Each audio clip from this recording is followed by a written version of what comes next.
Student, आप सबका स्वागत है फिर से एक नए वीडियो में। तो इस वीडियो में हम बात करने वाले हैं आपके राजस्थान बोर्ड के 12वीं क्लास के भूगोल के पेपर के बारे में। जो आपका भूगोल का पेपर कल होने वाला है, उस पेपर के बारे में पूरी की पूरी जानकारी इस वीडियो में देने वाला हूं। तो वीडियो को आपको लास्ट तक देख लेना। तो यहाँ पर हम बात करने वाले हैं, तो यहाँ पर देख सकते हैं आपकी जो आपका यहाँ पर 12वीं क्लास का अर्धवार्षिक परीक्षा 2024-25 होने वाली, जो आपकी यहाँ पर 12वीं क्लास की भूगोल का पेपर, तो ज्योग्राफी का पेपर होने वाला है, उसकी पूरी की पूरी सॉल्यूशन इस वीडियो में बताने वाला हूँ। जो इंपॉर्टेंट क्वेश्चन होने वाले, वो सारे के सारे इंपॉर्टेंट क्वेश्चन आपको यहीं बताने वाला हूँ। तो ये प्रश्न अगर आप करके चले जाते तो आपका भूगोल का पेपर पूरा यहीं से हो जाएगा। तो आपको वीडियो को लास्ट तक देखना। अगर चैनल पर पहली बार, तो चैनल को आपको सब्सक्राइब कर लेना है। जितना बताऊँ अगर आप उतना कर ले तो पेपर देने से पहले एक बार तो आपके पूरे के पूरे नंबर यहीं से आ सकते हैं। तो यहाँ पर पूरा का पूरा पेपर आपका, ये पूरा का पूरा 70 नंबर का पेपर होने वाला है। 3 घंटा 15 मिनट का इसमें समय मिलने वाला है। यहाँ पर आप रोल नंबर डाल सकते हैं अंकों में, यहाँ पे आप रोल नंबर अपना शब्दों में डाल सकते हैं। इस तरह से पूरा का पूरा पेपर आपको यहाँ पे कर लेना, पूरा का पूरा।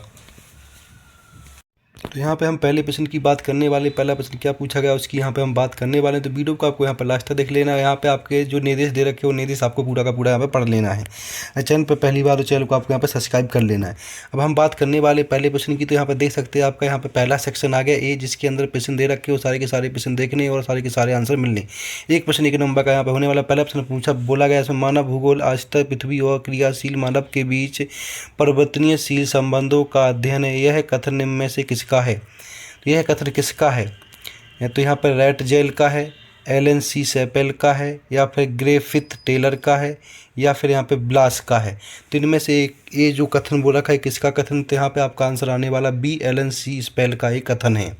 ठीक है, तो यहाँ पे पहले का आंसर हो चुका है। उसके बाद दूसरे का देखेंगे, तो दूसरे में क्या पूछा गया इनको देख सकते हैं यहाँ पे। तो इन देशों में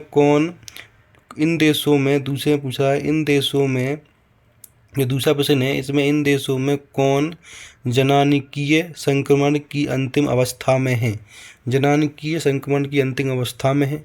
तो पहला ऑप्शन बांग्लादेश, दूसरा केन्या, तीसरा श्रीलंका, चौथा जापान। तो इसका आंसर क्या आ जाएगा? तो इसका आंसर आपका यहाँ पे आ जाएगा कि यहाँ पे केन्या आ जाएगा। ठीक है, प्रश्न नंबर यहाँ पे तीसरा देखेंगे। तीसरे में क्या बोला, इंग्लिश वाले भी देख सकते हैं इसको। तीसरे में निम्न में से भारत की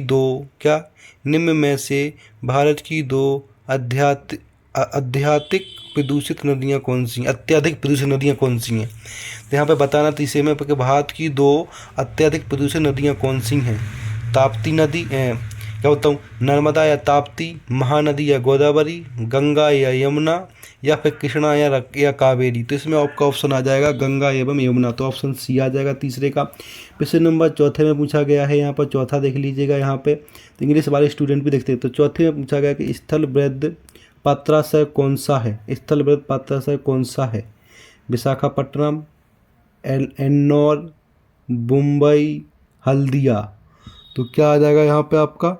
तो यहाँ पे इसका आंसर आपका आ जाएगा मुंबई। ठीक है, प्रश्न नंबर आप दूसरा देखेंगे, जिसके अंदर रिक्त स्थानों की पूर्ति करनी है। जो 1-1 नंबर के रिक्त स्थान आपके यहाँ पे होने वाले हैं, और जिसके अंदर रिक्त स्थानों की बात हम यहाँ पे करने वाले हैं।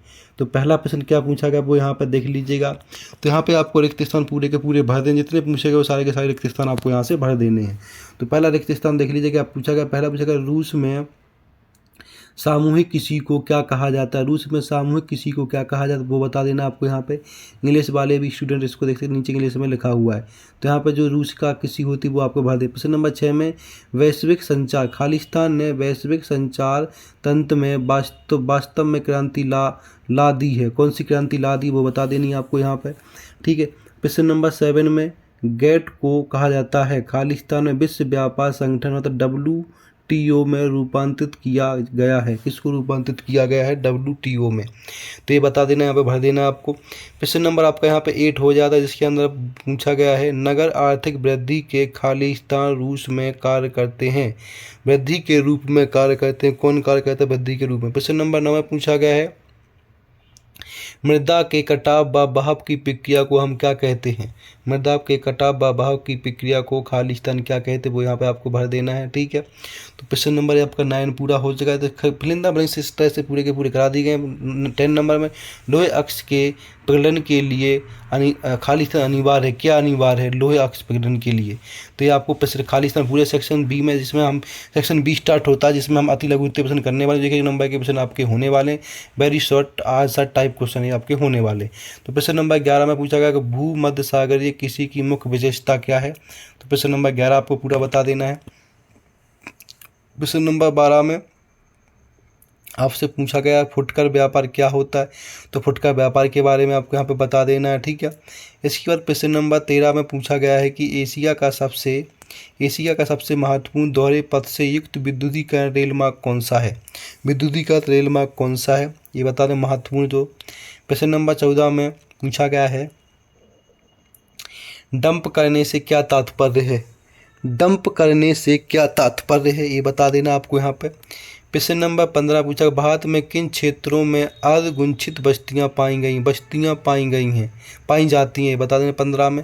16 में भूमि को परती क्यों छोड़ा जाता है, भूमि को परती क्यों छोड़ा जाता है, प्रश्न नंबर 16। प्रश्न नंबर 17 में गैल क्या है, गैल का यहाँ पर पूरा आपको फुल फॉर्म बता देना है कि गैल क्या है।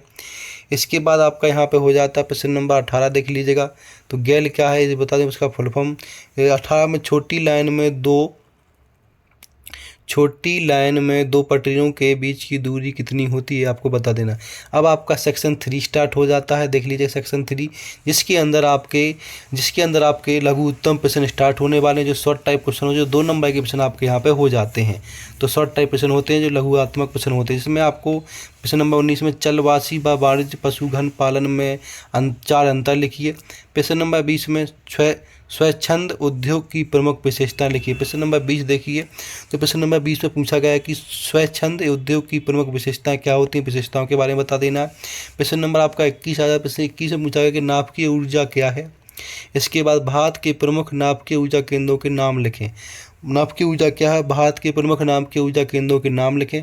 प्रश्न नंबर 22 में यहाँ पर पूछा है कि सतत पोषणीय विकास की संकल्पना को परिभाषित करें। प्रश्न नंबर 23 में मानव विकास के